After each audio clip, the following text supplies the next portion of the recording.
tremendous tariff on lumber and things as such. And yet we don't need their lumber. We have more lumber than they do. We don't need Canada's lumber. So what I'm doing is I'll be signing an executive order freeing up our forests so that we're allowed to take down trees and make a lot of money and then reharvest trees. Also, we're cutting fire divides. A fire divide is a 50-yard to 70-yard swath where the trees can't, it's long enough so trees don't burn forever until you can get them out. And those trees can be sold and made a lot of money with. But we'll be doing that. We don't need trees from Canada. Recently, President Trump repeated something he has said before, that the United States does not need Canadian lumber. For many people on both sides of the border, especially those who remember how closely our economies have worked together over decades, that message came as a surprise. For generations, Canadian lumber has played a quiet but essential role in the American housing market. It has kept building costs steady, supplied contractors during busy seasons, and provided stability through economic ups and downs. It's the kind of long-standing partnership Canadians know well, practical, reliable, and built over many years. So when the president continues saying the US cannot do without Canadian lumber, it raises important questions. Can the United States market truly replace that supply? What happens to home prices? And how does this shift affect the communities, workers, and industries that have spent decades building this cross-border relationship? Today, we are seeing the results unfold in real time.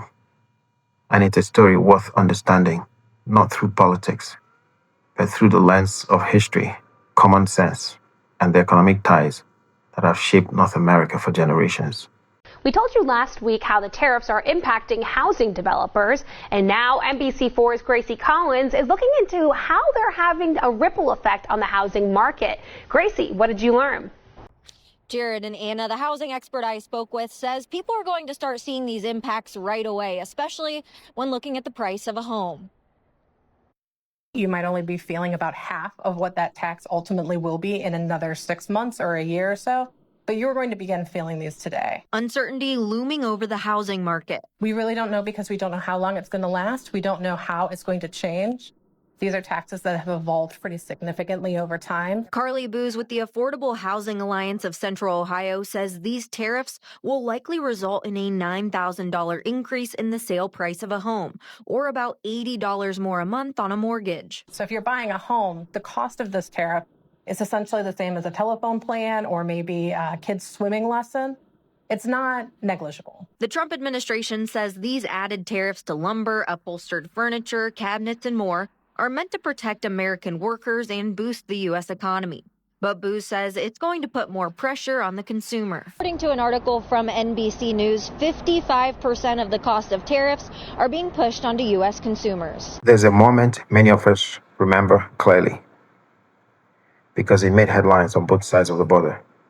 When Donald Trump said, "We don't need Canadian lumber," it sounded bold, but it wasn't grounded in reality.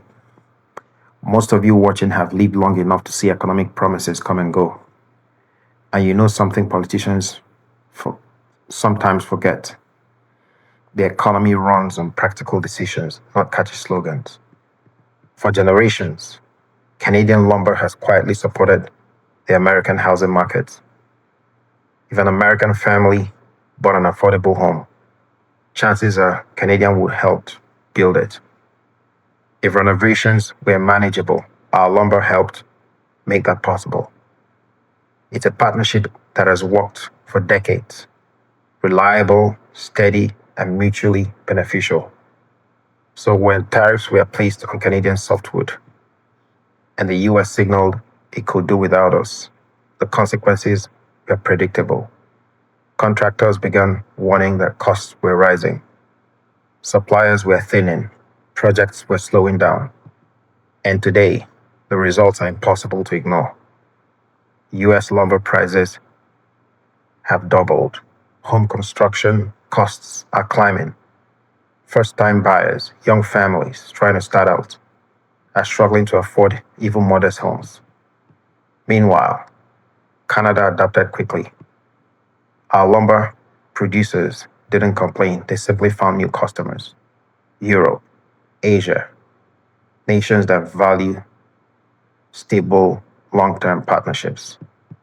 And by the time American contractors came back asking for help, Canada had already strengthened ties overseas, not out of spite, but out of necessity. The lesson here is one many of you already understand. When someone tells you they don't need you, it's wise to make plans for yourself.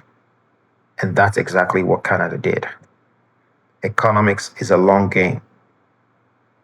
And in this round, Canada acted with steadiness, patience, and foresight, qualities that have always defined this country.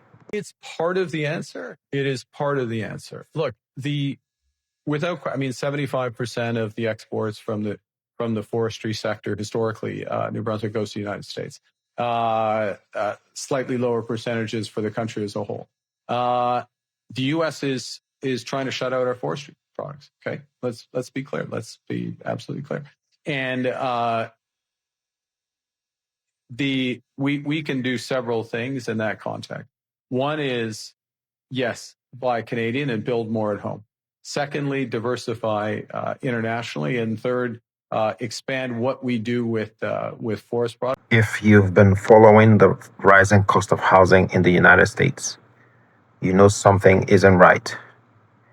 Prices are climbing faster than wages, and contractors are saying they can't keep up.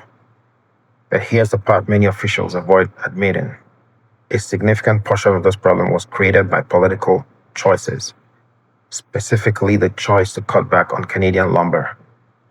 Anyone who has worked with wood, renovated a home, or watched the housing market over the years knows how important lumber is. It's the backbone of construction. Without a steady supply, the entire system struggles. When tariffs were placed on Canadian lumber, prices in the US didn't rise slowly, they jumped. Some contractors describe the increase as the most dramatic of their entire careers. Home building slowed, projects stalled, and families planning to downsize, relocate, or help their children into their first homes suddenly found those plans further out of reach. While the US markets were tightening, Canada stayed steady. Our lumber companies began exporting to Europe and Asia. These were not temporary deals, they were long-term relationships with countries that value quality and dependability. And that reliability is something Canada has always offered. In the end, the United States cut off a few key partners and discovered just how much it needed us. Canadian lumber has always been affordable, sustainable, and consistent. Remove that from the equation and the results become clear. Higher prices, fewer homes, and deeper frustration. This is not a story about winning or losing. It's a reminder that good partnerships matter. Canada remained steady, thoughtful, and prepared. And in doing so, we weathered the storm that others created. The forestry sector is ready to tackle one of the biggest challenges of our time. Building more homes at scale through our government's Buy Canadian policy. This is what it looks like when we give ourselves more than anyone can take away. And that's the foundation Budget 2025 is setting. When we talk about lumber, most people jump straight to prices or trade disputes. But the real story stretches back generations. It's about the communities that built this industry, the workers who shaped it, and the long-term planning that made Canada a world leader long before any tariff or political soundbite came along. Across this country, forestry towns have been part of our national fabric for more than a century. Small towns, mill towns, and northern towns, places where families build their lives around a craft that took skill, patience, and respect for the land. That experience created something unique, a lumber industry rooted not just in business, but in knowledge passed down through time. And that's the part many outsiders never understood. Canadian lumber isn't strong because of one trade deal or one political moment. It's strong because generations of Canadians treated forestry as a responsibility, not a quick profit.